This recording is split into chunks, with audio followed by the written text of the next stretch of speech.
بسم الله الرحمن الرحيم الرحمن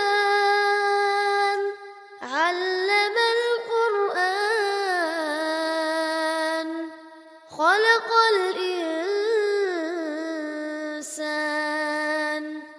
علمه البيان.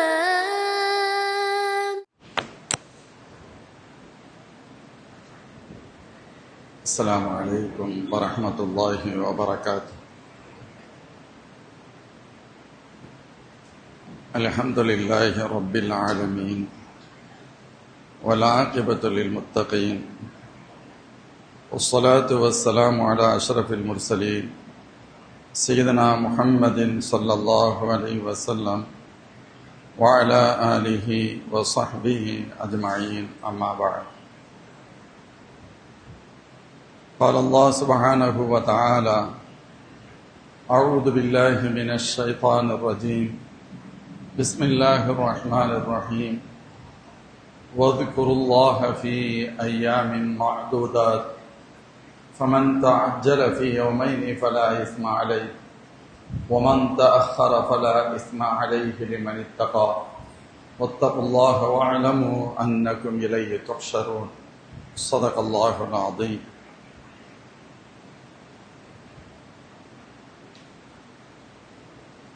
قال رسول الله صلى الله عليه وسلم: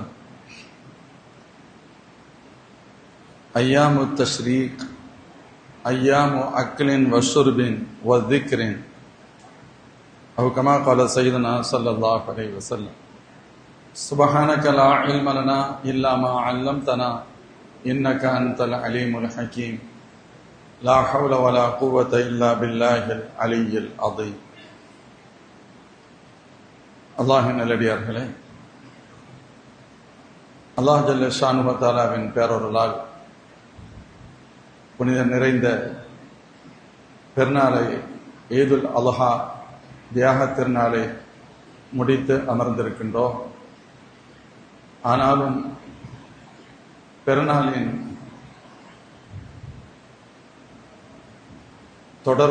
தொடர்புகள் இன்னும் 3 தினங்களுக்கு இருக்கும். இந்த பெருநாளை பொறுத்தவரை ஹாஜிகள் தில்ஹஜ் பிறை 10 மட்டுமின்றி 11, 12 மற்றும் 13 அவர்களுக்கு ஹஜ்ஜுடைய அமல்கள் நடைபெறுகின்றன. பிறை 12இல் ஷைத்தான்கள் கல்லெறிந்துவிட்டு அவர்கள் மகரிபிற்குள்ளாக மக்காவை நோக்கி புறப்பட்டு வந்துவிடலாம். ஒருவேளை அங்கு அவர்கள் தங்குவதாக இருந்தால் மறுநாள் பிறை 13இலும் ஷைத்தான்களுக்கு கல்லெறிந்து விட்டு அங்கிருந்து புறப்பட வேண்டும் என்பது சட்டம். மேலும் தில்ஹஜ் பிறை 9ஆம் நாளை அரஃபாவுடைய நாள் என்றும் 10ஆம் நாளை யௌமுன் நஹர் பெருநாள் என்றும் பிறை 11, 12 மற்றும் 13 பிறை 10 பெருநாள், பெருநாளைக்கு பிந்தைய 3 தினங்கள் 11, 12, 13 ஆகிய இந்த 3 தினங்களை ஐயாமு தஷ்ரீக் என்று சொல்லப்படும். தஷ்ரீக்குடைய நாட்கள். இந்த நாட்களும் இஸ்லாமிய வரலாற்றில் மிக முக்கியத்துவம் வாய்ந்தவை. ஐயாமு தஷ்ரீக்குடைய நாள் என்று சொன்னாலே தில்ஹஜ் பிறை 11, 12, 13 என்றுதான் அர்த்தம். இந்த நாட்களுக்கு தஷ்ரீக்குடைய நாட்கள் என்று பெயர் வருவதற்கான காரணம் என்ன என்று பார்த்தால், அந்த நாட்களில் மூமின்கள் இறைச்சியை தேவைக்கு பயன்படுத்தியது போக மீதி உள்ளதை அவர்கள் வெயிலில் காய வைத்து பின்னால் பயன்படுத்துகின்றனர். வெயிலில் காய வைத்தல் என்பது தஷ்ரீக் என்பதற்கான அர்த்தம். அதுக்கு நம்ம ஒப்புக்கண்டம் போடுறது ஏதோ ஒரு வார்த்தை நம்முடைய நடைமுறை வார்த்தைகள் சொல்லலாம். அத்தகைய இந்த 3 தினங்கள், இந்த 3 நாட்களும் இஸ்லாமிய சட்டப்படி கிட்டத்தட்ட பெருநாளை போன்றதுதான். ஆதலால் தான் 2 பெருநாட்களில் நோன்பு வைப்பது ஹராம், அது தடை செய்யப்பட்டது. அதே போன்றுதான் ஈதுல் அல்ஹாவுடைய இந்த ஹஜ் பெருநாளைக்கு பின்பு வரக்கூடிய 3 தினங்கள் பிறை 11, 12, 13 ஆகிய இந்த 3 தினங்களும் நோன்பு வைப்பதற்கு தடை செய்யப்பட்ட நாட்கள். நோன்பு வைக்க கூடாது. யாராவது இறையச்சம், நான் ரொம்ப எனக்கு அல்லாஹ்வுடைய பயம் இருக்கு, நான் நோன்பு வைக்கிறேன், அனுமதி இல்லை இந்த 3 நாட்களும். காரணம் என்னவெனில், இந்த 3 நாட்கள் உண்ணுவதற்கும் பருகுவதற்கும் சந்தோஷப்படுவதற்கு உண்டான நாட்களாகும். எந்த அளவிற்கு சொல்லப்படுகிறது, கலா நோன்பு கூட வைக்கக்கூடாது என சொல்லப்படுகிறது. கலா நோன்பை நான் மௌத்தாயிட்டா என்ன பண்ணுங்க பயம் இருக்கும் இல்ல, அப்ப வைக்கம் தானே சொல்லுவோம் யதார்த்தமாக. அந்த நோன்புகளை கூட இந்த நாளில் வைக்கக்கூடாது என சொல்லப்படும். அபூ முர்ரா என்ற நபித்தோழரும் ஹஸரத் அப்துல்லாஹ் இப்னு அம்ர் இப்னு ஆஸ் ஆகிய இருவரும் அப்துல்லாஹ் இப்னு அம்ர் இப்னு ஆஸுடைய தந்தை அம்ர் இப்னு ஆஸ் ரலியல்லாஹு அவர்களை சந்திக்க சென்றார்கள். அப்பொழுது இருவருக்கும் அம்ர் இப்னு ஆஸ் ரலியல்லாஹு அன்ஹு உணவு கொண்டு வந்து கொடுத்தார்கள். அந்த நேரத்தில் இந்த அபூ முர்ரா சொன்னார்கள், நான் நோன்பு வைத்திருக்கிறேன் என சொன்னார்கள். அப்பொழுது அம்ர் இப்னு ஆஸ் ரலியல்லாஹு சொன்னார்கள், குல் சாப்பிடுங்கள் என வலியுறுத்தினார்கள். நோன்பு வச்சிருக்கேன்னு சொன்னாங்க, வந்தவங்க சொன்னாங்க சாப்பிடுங்கள். சொல்லிவிட்டு சொன்னார்கள், ஃபஹாதிஹில் ஐயாம் அல்லதி கான ரசூலுல்லாஹி ஸல்லல்லாஹு அலைஹி வஸல்லம் யஅமுருனா பி இஃப்தாரிஹா வ யன்ஹானா அன் ஸியாமிஹா. இந்த நாட்கள், இந்த 3 தினங்களும் அல்லாஹ்வின் திருத்தூதர் ஸல்லல்லாஹு அலைஹி வஸல்லம் நாங்கள் நோன்பு வைப்பதற்கு தடை செய்திருக்கிறார்கள், நோன்பை விட வேண்டும் என சொல்லி இருக்கிறார்கள் என ஹஸரத் அம்ர் இப்னு ஆஸ் ரலியல்லாஹு அன்ஹு அவர்கள் குறிப்பிட்டார்கள். அதனால்தான் அந்த நாள் ஹதீஸ்ல இந்த நாட்கள் என்று வருகிறது. ஹஸரத் இமாம் மாலிக் ரஹ்மத்துல்லாஹி இந்த ஹதீஸிற்கு விளக்கம் எழுதுகின்ற பொழுது, இந்த நாட்கள் என்பது ஐயாமு தஷ்ரீக், ஐயாமு தஷ்ரீக்குடைய தில்ஹஜ் பிறை 11, 12, 13 ஆகிய இந்த 3 நாட்களை தான் குறிப்பிடப்படுகிறது. அதனால் இந்த நாட்களில் நாம் உண்டு மகிழ வேண்டும், தாராளமாக சாப்பிடலாம். ஆனால் ஒன்று, அதே போன்று அல்லாஹ்வை அதிகம் திக்ர் செய்ய வேண்டும். ஸல்லல்லாஹு அலைஹி வஸல்லம் சொல்வார்கள், ஐயாமு தஷ்ரீக், தஷ்ரீக்குடைய இந்த நாட்கள் ஐயாமு அக்லின் வஷுர்பின், உண்ணுவதற்கும் பருகுவதற்கும், மேலும் வதிக்ரின், அல்லாஹ்வை அதிகம் திக்ர் செய்வதற்கும் உரிய நாட்கள் என சொன்னார்கள். உண்ணுவது பருகுவதோடு சேர்த்து அல்லாஹ்வை அதிகம் திக்ர் செய்வதும் உண்டு, திக்ர் செய்ய வேண்டும் என சொன்னார். மூமின்களே, இஸ்லாத்தின் தொடக்க காலத்தில் ஆரம்பத்தில் குர்பானி இறைச்சிகளை பயன்படுத்துவதற்கு அனுமதி இருந்தது. அதை காய வைத்து பின்னால் சாப்பிடுவதற்கு உண்டான அனுமதி இல்லாமல் இருந்தது. அதற்கு பின்பு அந்த முந்திய சட்டம் மாற்றப்பட்டு, இந்த பிந்திய இந்த 3 நாட்களுக்குள் சாப்பிட முடியவில்லை ஆனாலும் சரி, மிச்சம் இருக்கன்னு எஞ்சி இருப்பதை ஒருவர் அதை பத்திரப்படுத்தி காய வைத்து பின்னால் அவர்கள் சாப்பிட்டுக் கொள்ளலாம் என்ற அனுமதி பின்பு வந்தது. அவ்வாறு சாப்பிடுவதோடு சேர்த்து மார்க்கம் சொல்லித் தருகிறது, அதிகம் அல்லாஹ்வை திக்ர் செய்யுங்கள் என சொல்கிறது. ஹஜ்ஜுடைய அமல்களை பற்றி அல்லாஹ் குர்ஆனில் பேசி வருகின்ற பொழுது இடையில் அப்படியே தொடர்ந்து அந்த தொடர்ச்சியில் சொல்வான், வذ்குருல்லாஹ ஃபீ அய்யாமின் மஅதூதாத், குறிப்பிட்ட சில தினங்களில் நீங்கள் அல்லாஹ்வை அதிகம் திக்ர் செய்து கொள்ளுங்கள் என்று சொல்லப்படும். அந்த குறிப்பிட்ட நாட்கள் என்பது தில்ஹஜ் பிறை 13 வரை உள்ள நாட்கள் என சொல்லப்படுகிறது. ஐயாமுல் ஜாஹிலியா என்னும் அறியாமை காலத்தில் மக்கள் ஹஜ்ஜுடைய வணக்கத்தை முடித்துவிட்டு மினாவில் தங்கி இருப்பார்கள். இந்த 3 தினங்கள் மினாவில் தங்குவார்கள். அப்படி தங்குகின்ற பொழுது ஒரே அரட்டை ஜாலியா இருக்கும். ஹஜ்ஜ முடிச்சாச்சுல்ல, அப்படி இருந்துச்சு. அல்லாஹ் ஜல்ல ஷானுஹு வ தஆலா அதை தடுத்து, அவ்வாறு செய்வதிலிருந்து நீங்கள் விலகி அல்லாஹ்வை அதிகம் திக்ர் செய்யுங்கள் என்று அல்லாஹ் சொல்ல வந்தான். ஒரே ஜாலியா அரட்டை சாப்பிடுறது, கவிதை போட்டி நடக்கும், இது பண்ணுவாங்க. சில சமயத்துல அதுல இவங்க தங்களுடைய முன்னோர்களை உயர்த்தி அடுத்தவங்களை தாழ்த்தி, அவங்க இவங்களை தங்களை உயர்த்தி பிறரை தாழ்த்தி, இப்படி எல்லாம் பேசி கடைசியா அடிதடி சண்டையில வந்து முடியும். இப்படிப்பட்ட சூழல் எல்லாம் இருந்தது. அல்லாஹ் ஜல்ல ஷானுஹு வ தஆலா சொன்னான், ஃபைதா கதைத்தும் மனாசிக்கக்கும், உங்களுடைய ஹஜ்ஜுடைய வணக்கத்தை நீங்கள் நிறைவு செய்து விட்டால், ஃபذ்குருல்லாஹ கதிக்ரிக்கும் ஆபாஅக்கும் அவ அஷத்த திக்ரா, நீங்கள் அல்லாஹ்வை அதிகம் திக்ர் செய்யுங்கள். அது எப்படி இருக்க வேண்டும்? உங்களுடைய முன்னோர்களை நீங்கள் திக்ர் செய்தீர்கள் அல்லவா, இதற்கு முன்பு அவர்களை பற்றி பேசினீர்கள் அல்லவா, அதை போன்று இல்லை, அதை விட கூடுதலாக அல்லாஹ்வை நினைவு கூறுங்கள், அல்லாஹ்வை திக்ர் செய்யுங்கள் என்று அல்லாஹ் ஜல்ல ஷானுஹு வ தஆலா வசனத்தை இறக்கி வைத்தான். அதனால் தான் இதற்கு பின்பு மினாவுடைய அந்த பகுதி தக்பீரால் அதிர ஆரம்பித்தது. எங்கு பார்த்தாலும் தக்பீர். ஒரு காட்டத்துல ஜாலி, ஒரே கூத்து கும்மாளம் இப்படி இருந்துச்சு. ஹஜ்ஜ முடிச்சிட்டோம் அப்படிங்கறதுல இது இஸ்லாத்திற்கு முந்தைய நிலை. இஸ்லாத்துடைய ஹஜ்ஜுடைய அமைப்பு வந்ததற்கு பின்பு அந்த 3 நாட்கள் ஹாஜிகள் தங்கியிருப்பாங்க. எங்கு பார்த்தாலும் அல்லாஹ் அக்பர் தக்பீருடைய சவுண்ட் இருக்கும்.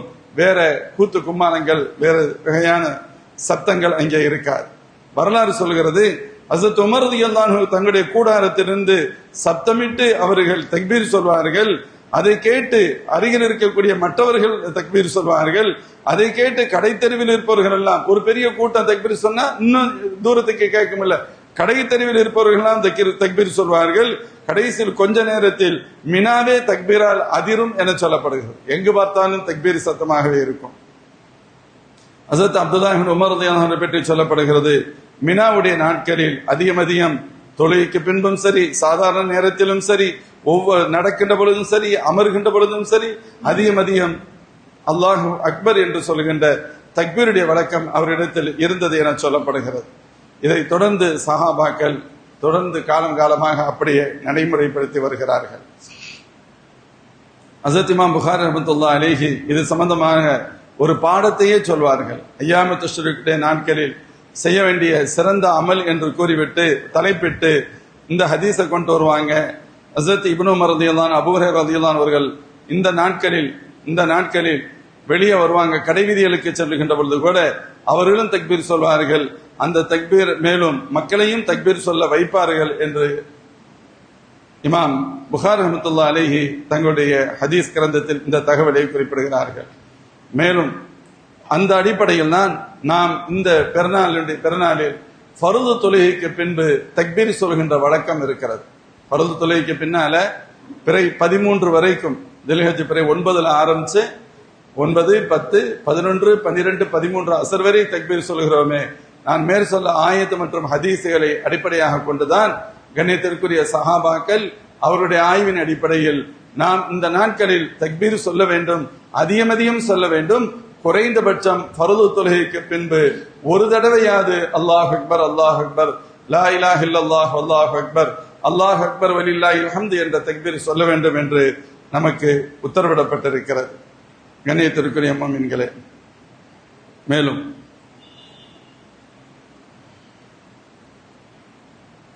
இஸ்லாமிய பார்வையில் தக்பீருக்கு, இஸ்லாமிய வாழ்வியலில் அல்லாஹ் அக்பர் எனும் தக்பீருக்கு தனி மகத்துவம் உண்டு. அதை நாம் பல்வேறு வகைகளில் அதனுடைய சிறப்பை பார்க்க முடியும். முஸ்லிம்களுடைய வாழ்க்கையில தக்பீர் அப்படின்னு சொன்னா அல்லாஹு அக்பர் என்று சொல்லுதல் என்ற அர்த்தம். தக்பீர் என்பதற்கு பொருளே தக்பீர் சொல்லுங்கண்டா தக்பீர் அப்படின்னு அர்த்தம் அல்ல, அல்லாஹு அக்பர் என்று சொல்லுதல் என்பது பொருள். அதற்கு என்ன பொருள்? அல்லாஹ் மிக பெரியவன் என்ற அர்த்தம். இந்த அல்லாஹ் அக்பர் என்று முஸ்லிம்கள் சொல்கின்ற இந்த நடைமுறை எங்கெல்லாம் இருக்கு அப்படின்னு பார்த்தா ஆச்சரியமா இருக்கும். அதை கொண்டுதான் தொழுகையே தொடங்குகிறது. தொழுகை இந்த தொடக்கமே அல்லாஹ் அக்பர் என்ற வார்த்தை தான். தொழுகைக்கு முன்னால் சொல்லப்படுகின்ற பாங்கு அல்லாஹ் அக்பர் என்பதை கொண்டே தொடங்குகிறது. பெருநாட்களுடைய தொழுகை மட்டுமல்ல, பெருநாட்களுடைய தொழுகையில கூடுதலான தக்பீர், தொழுகையில வழக்கமாக தொழுகையில உள்ள தக்பீர், அது அல்லாமல் பெருநாள் தொழுகையில எக்ஸ்ட்ரா தக்பீர், ஜனாசா தொழுகை தக்பீர் தான் மெயினே, வேற அதுல ஒண்ணும் இல்லை. 4 தக்பீர் மிக முக்கியமான, அதற்கு மத்தியில் ஓதப்படுவைகள் அடுத்த கட்டத்தில் இருப்பவை தான் தக்பீர் மிக முக்கியமானவை. அதே போன்று குர்பானியுடைய விஷயம் கொடுக்கப்படுகின்ற பொழுது இப்படி இஸ்லாமிய வாழ்வியலில் நிறைய அல்லாஹ் அக்பர் சொல்லக்கூடிய ஒரு சூழலை, ஒரு அட்மாஸ்பியரை அல்லாஹ் ஜல்ல ஷானு வ தஆலா ஏற்படுத்தி இருக்கின்றான். கொஞ்சம் கவனமா ஆய்வு செஞ்சு சொல்றாங்க. 4 ரக்காத் ஒரு ஃபர்தான தொழுகை தொழுகிறோம் என்று சொன்னால் அல்லாஹ் அக்பர் என்று தக்பீர் தஹரீமா தொடக்கமாக தக்பீர் கட்டியதிலிருந்து அதற்கடுத்து ருக்குவுக்கு செல்கின்றோம், சஜிதாவிற்கு செல்கின்றோம், சஜிதாவிலிருந்து திரும்ப எழுகின்றோம், மீண்டும் சஜிதாவிற்கு செல்கின்றோம், மீண்டும் 2வது ரக்காத்திற்கு வருகின்றோம், மீண்டும் ருக்குவிற்கு செல்கின்றோம். இப்படி 4 ரக்காத்தில் 22 முறை அல்லாஹ் அக்பர் என்ற வார்த்தை நமக்கே தெரியாது. 22 முறை அல்லாஹ் அக்பர் என்ற வார்த்தை பயன்படுத்தப்பட்டு வருகிறது. அப்படியானால் ஒரு மோமின் ஃபர்தை மட்டும் தொழுதால் கூட ஒரு நாளைக்கு ஏறக்குறைய 94 தடவை அல்லாஹ் அக்பர் என்ற வார்த்தையை சொல்லி விடுகிறார். அல்லாஹ் அப்படி இன்பில்ட்டா டிஃபால்ட் அப்படி வச்சிருக்கிறான். 94 தடவைகள் அல்லாஹ் அக்பர் என்ற வார்த்தை பயன்படுத்தப்படுகிறது. ஃபர்து தொழுகையில மட்டும் முன் சுன்னத்து தொழுகிறோம், பின் சுன்னத்து தொழுகிறோம், வலியுறுத்தப்பட்ட கற்றுத்தரப்பட்ட முன் பின் சுன்னத்துகளை தொழுதாலே ஏறக்குறைய 342 முறை ஒரு முஸ்லிம் தன்னுடைய தொழுகையில் தக்பீர் சொல்லுகிறார். இது அல்லாமல் சில பேர் இஷ்ராக்கு தொழுவோம், துஹா தொழுவோம், அவாபின் தொழுவோம், தஹஜ்ஜுத் தொழுவோம். அப்ப எவ்வளவு தக்பீர் நம்ம யோசிச்சு கூட பாக்குறது இல்ல. அந்த அளவிற்கு அதிகம் தக்பீர் சொல்லப்படுகிறது. பாங்கல மட்டும் ஒரு பாங்கல 10 தடவை அல்லாஹ் அக்பர்ங்கிற வார்த்தை வந்தது. ஃபர்ஸ்ட் அல்லாஹ் அக்பர் 2, திரும்பவும் அல்லாஹ் அக்பர் 4, பாங்க முடிக்கின்ற பொழுது அல்லாஹ் அக்பர் 6. இப்படி பாருங்க எத்தனை வருதுமா?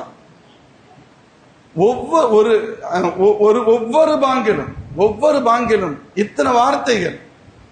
அல்லாஹ் ஜல்ல ஷானுஹு வ தஆலா இயல்பாகவே பாங்கில அதை தொடர்ந்து இகாமத்துல அல்லாஹ் அக்பர் அந்த திரும்ப அந்த வார்த்தைகள் தான், திரும்ப வார்த்தைகள் சொல்றாங்க. பாங்கில் 50 முறை நீங்கள் உங்களுக்கே தெரியாமல் ஒரு மொத்தத்துல 5 நேரத்துல பாங்கில 50 தடவை வந்துருக்கு, இகாமத்துல 50 தடவை வந்துருக்கு. பாங்குக்கு பதில் சொல்றோம், அதே வார்த்தையை திரும்ப சொல்லுவோம். எத்தனை முறைகள் அல்லாஹ் அக்பர் என்ற வார்த்தையை நாம் புரிந்தோ அல்லது புரியாமலோ, அதை நினைத்தோ நினைக்காமலோ பல தடவை நாம் சொல்லிவிடுகின்றோம். அது மட்டுமல்ல, பெருநாளுடைய தக்பீர், பெருநாள்ல நம்ம பொதுவா இந்த பெருநாள்ல அரஃபாவுடைய நாள்ல இருந்து ஒவ்வொரு ஃபர்து தொழுகைக்கு பின்னால் சொல்கின்ற தக்பீர் என்பது வேறு. பொதுவாக 2 பெருநாட்களுக்கும் பெருநாளுடைய பிறை பார்க்கப்பட்டதிலிருந்து பெருநாளுடைய தொடக்க நாள், பிறை பார்க்கப்பட்டால் தொடக்க நாள் என்ற அர்த்தம், அதிலிருந்து தொழுகை நடைபெறுகின்ற வரை உள்ள தக்பீர் இது தனி தக்பீர். அந்த தக்பீர் தான் தொழுகைக்கு முன்னால சொல்லிக்கிட்டு இருக்கோம். அதாவது இப்ப ஈதுல் ஃபித்ர் பெருநாள் அப்படின்னு சொன்னா பிறை பார்த்தால் பெருநாள் வந்துருச்சுன்னு அர்த்தம். அந்த மக்ரிபில் இருந்து தொழுகை நடைபெறுகின்ற வரை தக்பீர் சொல்லிக்கொண்டே இருப்பது, தொழுகை நடைபெறுகின்ற வரை தக்பீர் சொல்லும். இது இந்த பெருநாளுக்கும் உண்டு. இந்த பிறை 10ஆம் நாளுடைய இரவு தொடங்கியதிலிருந்து மக்ரிபில் இருந்து பெருநாளுடைய தொழுகை தொடங்குகின்ற வரை தக்பீர் சொல்லிக்கொண்டே இருப்பது. இந்த சுன்னத்தான நடைமுறையை தான் நம்ம தொழுகையிட ஆரம்பிக்கின்ற பொழுது தக்பீர் நடக்கும், அப்புறம் பயான் இருக்கும், அப்புறம் அதுக்கடுத்து தொழுகை நடக்கும்னு சொல்ல வர்றோம். இந்த தக்பீர் இது அல்லாமல் இந்த ஈதுல் அல்ஹாவுடைய பெருநாள்ல குர்பானி கொடுக்கப்படுவதால் தில்ஹஜ் பிறை 1 குர்பானி கொடுக்கப்படுகின்ற பிறை 12ஆம் நாள் மக்ரிப் வரைக்கும் குர்பானி கொடுக்கப்படுவதற்கு தகுதியுடைய பிராணிகளை பார்த்தாலே தக்பீர் சொல்லலாம். அல்லாஹ் அக்பர். அதாவது குர்பானி கொடுக்கப்படுகின்ற பிராணிகள் சொல்லல, குர்பானி கொடுக்கறதுக்காக ஆடுகள் வாங்கி வச்சிருக்கோம், மாடுகள் வாங்கி வச்சிருக்கோம், இதை பார்த்தாலும் மட்டும் சொல்லல. குர்பானி கொடுக்கப்படுவதற்கு தகுதியுடைய பிராணிகள், 1 வயது பூர்த்தியான ஆடு, 2 வயது பூர்த்தியான மாடு, 5 வயது பூர்த்தியான ஒட்டகங்கள், ஒருவேளை இதுவும் குர்பானி கொடுக்கப்படலாம், அந்த தகுதியில இருக்கு. இவைகளை பார்க்கின்ற பொழுது அல்லாஹ் என்று சொல்வது முஸ்தஹப்பான அமல். அப்ப இஸ்லாமிய வாழ்வில் அல்லாஹ் என்ற வார்த்தைக்கு எவ்வளவு முக்கியத்துவம் வருகிறது என்பதற்காக சொல்ல வருகிறேன். அதே போன்று ஹஜ்ஜுடைய நேரத்துல, உம்ராவுடைய நேரத்துல உம்ராவுக்கு நியத் செஞ்சுட்டோம், அந்த நியத் செஞ்ச உடனே தல்பியா ஆரம்பிப்போம். தவாஃப ஆரம்பிக்கிற வரைக்கும் தல்பியா, தவாஃப ஆரம்பிக்கும் போது தல்பியா முடிஞ்சிடும், தக்பீர் ஸ்டார்ட் ஆயிடும். ஹஜ்ஜல் அஸ்வத முத்தமிட்டு தான் தவாஃப ஆரம்பிப்போம். எப்படி முத்தமிடுவோம்? பிஸ்மில்லாஹி அல்லாஹு அக்பர் வலில்லாஹில் ஹம்து. அல்லாஹ் அக்பர் வந்து ஒவ்வொரு தடவையும் ஒவ்வொரு ரவுண்டிலும் பிஸ்மில்லாஹி அல்லாஹு அக்பர். காபாவை பார்க்கின்ற பொழுதெல்லாம் பிஸ்மில்லாஹி அல்லாஹு அக்பர். எத்தனை முறைகள் தவாஃப். அதே போல ஹாஜிகள் ஹஜ்ஜுக்காக 6ஆம் கட்டி நியத் பண்ணிட்டாங்க. தில்ஹஜ் பிறை 10ஆம் நாள் பெரிய ஷைத்தானுக்கு கல்லெறிய தொடங்குகின்ற வரை, கல்லெறிய அந்த தொடங்குறது வரைக்கும் தல்பியா இருக்கும். தல்பியாவை நிறுத்திவிட்டு இப்ப கல் எறிவாங்க, பிஸ்மில்லாஹி அல்லாஹ் சொல்லி கல் எறிவாங்க. அதற்கு பின்பு தக்பீராகவே மாறிவிடும் அனைத்து அமல்களும். அதுவரை தல்பியா, அதற்கு பின்பு தொடர்ந்து தக்பீராக இருக்கும். இப்படி இஸ்லாமிய வாழ்வில் தக்பீருக்கு மிக மிக கூடுதல் முக்கியத்துவம் உண்டு.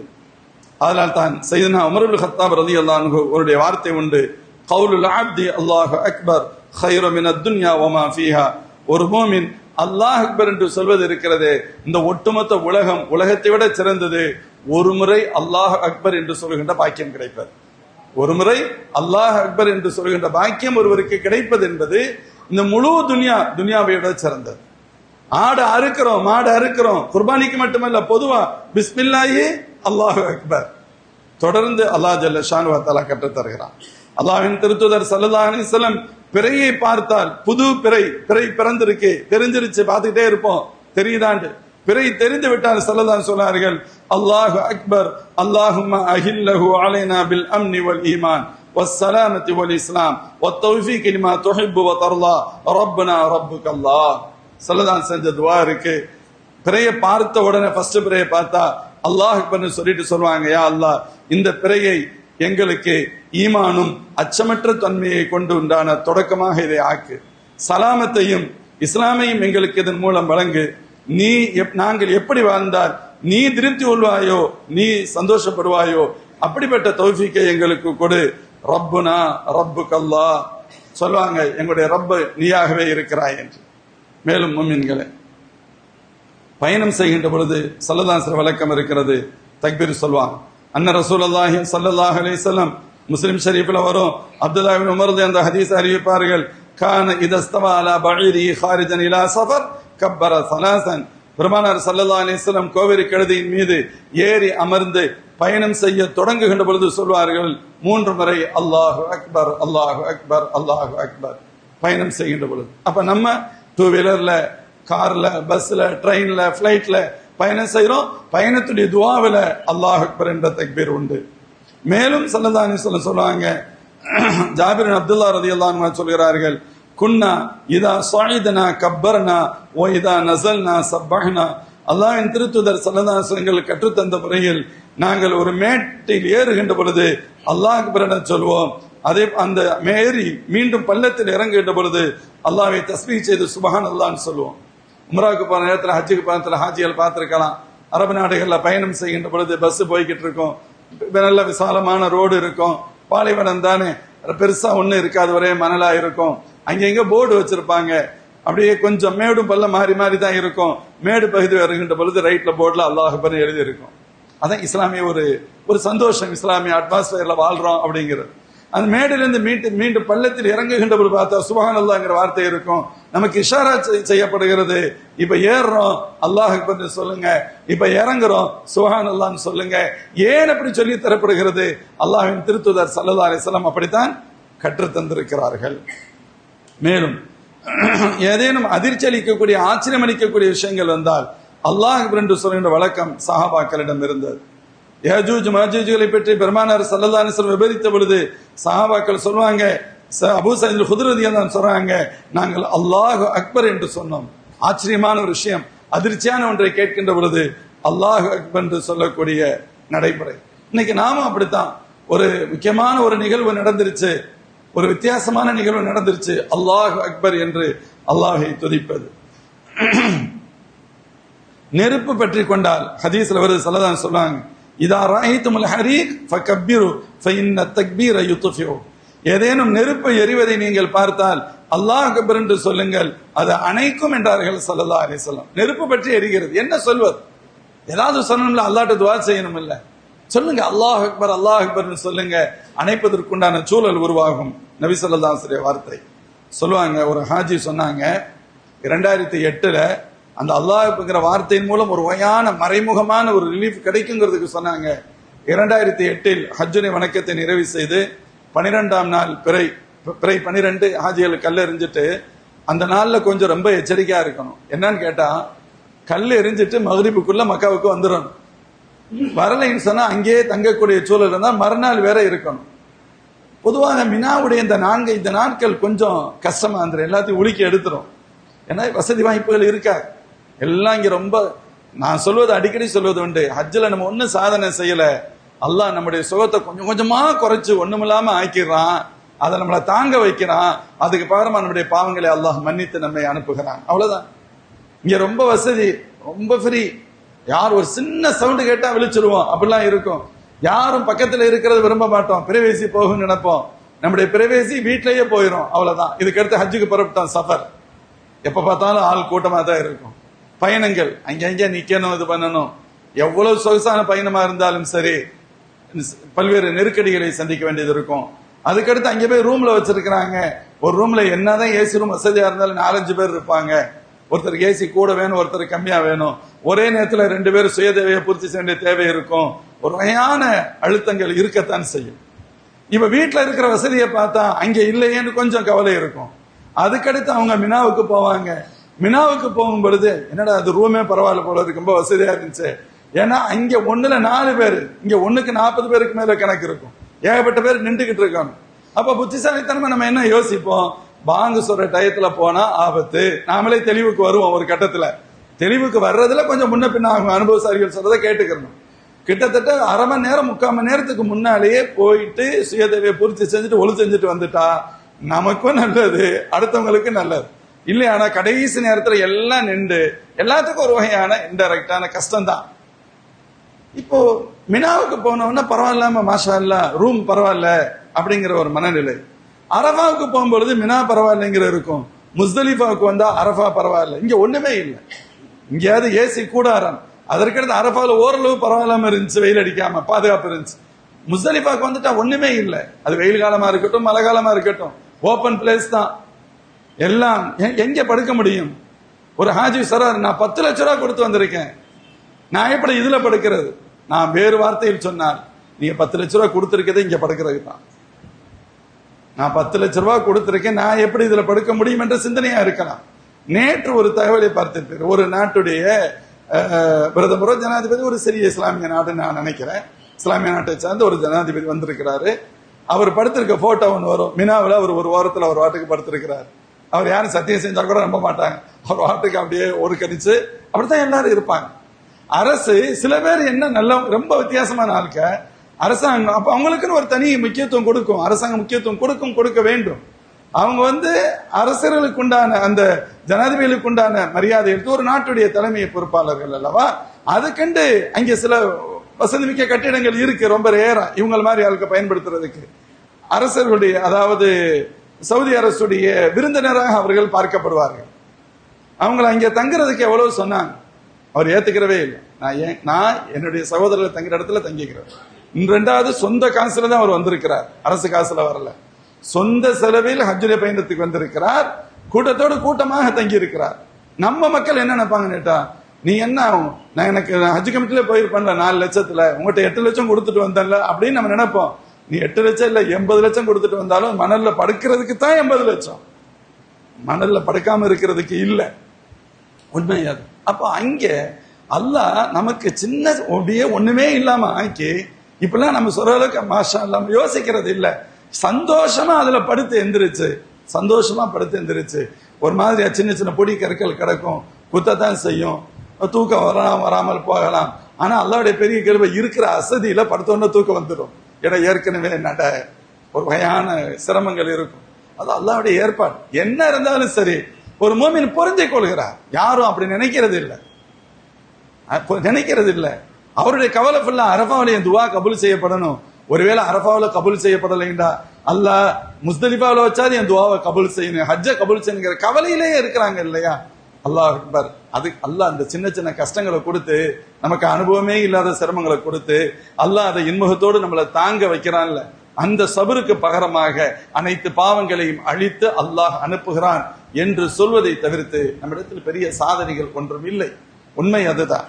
மோமின்களே, எதுக்கு சொல்ல வந்தேன் 12ஆம் நாள் இந்த சிரமங்கள் இருக்கிறதுனால பொதுவாக ஹாஜிகள் அங்கேதான் கொஞ்சம் ஸ்டாம்பேட்லாம் நடக்கும். இதை முடிச்சிட்டு வேகமா கல்ல எறிஞ்சிட்டு எல்லாரும் புறப்பட்டுறணும், மக்காவுக்கு வந்துடணுங்கிற எண்ணத்துல இருப்பாங்க. எல்லாம் வரும்பொழுது என்ன செய்வாங்கன்னு கேட்டா, தங்களுடைய கூடாரத்தில் இருந்து லக்கேஜ்களையும், அதனாலதான் சொல்லுவாங்க லக்கேஜ்களை அதிகம் எடுக்காதீங்க, ரொம்ப கம்மியா எடுத்துக்கங்க, ரூம்லயே வச்சுட்டு அந்த 4-5 நாளைக்கு தேவைப்படக்கூடியதை ரொம்ப மினிமம் லெவல்ல எடுத்துக்கங்க, அது நல்லதுன்னு சொல்லுவாங்க. நம்ம அந்த நேரத்துல பொதுவா கேட்க மாட்டோம், என்ன நம்ம ஒரு மாதிரியா நினைச்சிட்டு எடுத்துட்டு வருவோம். எடுத்துட்டு வர்றது யார் தூக்கணும்? நம்ம தான் தூக்க முடியும். கடைசியில் அங்கிருந்து பஸ் கிடைக்குமா? கிடைக்காது. பெரும்பாலும் அது கொஞ்சம் சிரமம் இருக்கும். நடந்து போறது பெட்டரா தெரியும். நடந்து போகும்போது இன்னொரு பிரச்சனை என்னன்னு கேட்டா, ஹாஜிகள் கல்லெறிய வருகின்ற பொழுது லக்கேஜையும் தூக்கிட்டு வருவாங்க. ஏன் தூக்கிட்டு வர்றாங்கன்னு கேட்டா, இவங்க கல்லெறிய வர்றதுக்கே 2 கிலோமீட்டர் 3 கிலோமீட்டர் 4 கிலோமீட்டர், சில பேர் 5-6 கிலோமீட்டர் தள்ளி வரணும், நடந்து வரணும். 5 கிலோமீட்டர் நான் திரும்ப போய் லக்கேஜ் எடுத்துட்டு போறது கஷ்டம். அதனால கஷ்டத்தை குறைக்கணுங்கிற எண்ணத்துல லக்கேஜ் சொல்லுவாங்க, லக்கேஜில் தூக்காதீங்க, எடுத்துட்டு போகாதீங்க, கல்லெறிஞ்சிட்டு ரெண்டுக்கு வாங்க, வந்துட்டு இங்க இருந்து புறப்பட்டு போங்கன்னு சொல்லுவாங்க. கேட்கும் போது அல்ஹம்துலில்லாஹ் சில பேர் கேட்க யோசிப்பாங்கன்னு வச்சுக்கோங்களேன். இண்டிவிஜுவலா பிரைவேட்ல போகும்பொழுது அவங்க ஒரு கட்டுப்பாட்டுக்குள்ள வச்சிருப்பாங்க. உங்களுக்கு நாம பஸ் ஏற்பாடு பண்ணியிருக்கோம், நீங்க வந்துருங்க அப்படின்னு சொல்லுவாங்க, இது பண்ணுவாங்க. ஹஜ் கமிட்டிலாம் பெரும்பாலும் அவங்கவுங்க தான் பஸ் ஏற்பாடுலாம் இருக்காது, அவங்கவுங்க தான் முடிவு எடுத்துக்கிறவாங்களா, எல்லா முடிவையும் சொந்தமாவே எடுத்துக்கிற வேண்டிய ஒரு சூழல் இருக்கும். இப்ப போயிட்டு திரும்பி வந்து கஷ்டம் இல்ல, லக்கேஜ் எடுத்துட்டு வரோம். அப்படி வருகின்ற பொழுது நெரிசல்ல நம்ம ஃப்ரீயா போற நேரத்துல லக்கேஜ் சுமையா தெரியாது. நெருங்க நெருங்க நெருங்க கூட்டமாயிரும், ரொம்ப நெருங்க அப்படியே ஒன்னோடு ஒண்ணு ஒட்டிக்கிட்டு இருக்க மாதிரி இருக்கும். ஒரு 10 பேர் நிக்கிற இடத்துல 20-30 பேர் நிற்போம். இப்ப லக்கேஜ் பெரிய சுமையாக மாறிடும், அதை இடிக்கும் இழுக்கும், ஒருத்தர் விழுவாங்க, இப்படிலாம் ப்ராப்ளம். நான் 2005 ஹஜ்ஜிற்கு செல்கின்ற பொழுது இந்த ஒரு கட்டத்தில் கிட்டத்தட்ட 200-250 பேர் வஃபாத்தானா இந்த இது மாதிரி இன்சிடென்ட்ல. சரி, இப்போ ஒருத்தர் 2008 நடந்த ஒரு தகவல் சொல்றாங்க. ஒரு ஹாஜி சொன்னாங்க, இப்படி மக்கள் பொதுவாக கல்லறிய வந்துட்டாங்க, வந்துட்டு அப்படியே நடைபாதை வழியாக மக்காவுக்கு வர்றதுக்கு நாங்க அந்த சபைக்குள்ள உள்ள வகைக்குள்ள நுழையிறோம். அது பெரிய பிரம்மாண்டமிக்க பெரிய பாதையா தான் இருக்கும். ஆனாலும் அந்த இடத்துல ஒரு வகையான அழுத்தம், அப்படியே கூட்டம் ஜாம் ஆகுது. அப்ப கேள்விப்படுறோம், முன்னாடி ஏதோ ஒரு மௌத்து நடந்துருச்சு அப்படின்னு கேள்விப்படுறோம். ஆனா சவுதிக்காரன் எவ்வளவு பெரிய மௌத்தையும் சாதாரணமா கூலா டீல் பண்ணுவான். எவ்வளவு பேர் மௌத்தானாலும் அப்படியே ஒரு மாதிரி அது பண்ணிட்டு ஒண்ணுமே நடக்காத மாதிரி, ஏன்னா மக்கள் பயந்துருவாங்கிறதுக்காக ரொம்ப எவ்வளவு முடியுமோ அவ்வளவு டெக்னிக்கா அதை டீல் பண்ணுவாங்க. சரி, என்ன நடந்துச்சுன்னு தெரியல, ஒரு இஷாரா தெரிகிறது, ஏதோ ஒரு விபத்து நடந்திருக்கு, சின்ன விபத்து, யாரோ ஒருத்தர் மௌத்தாயிட்டாங்க, அதனால கொஞ்சம் இதா இருக்கு. ஆனா மக்கள் பின்னாடி வந்துகிட்டே இருக்கிறாங்க, நெருங்கிக்கிட்டே இருக்கிறாங்க, ஒருத்தர் நெருக்கிறாங்க.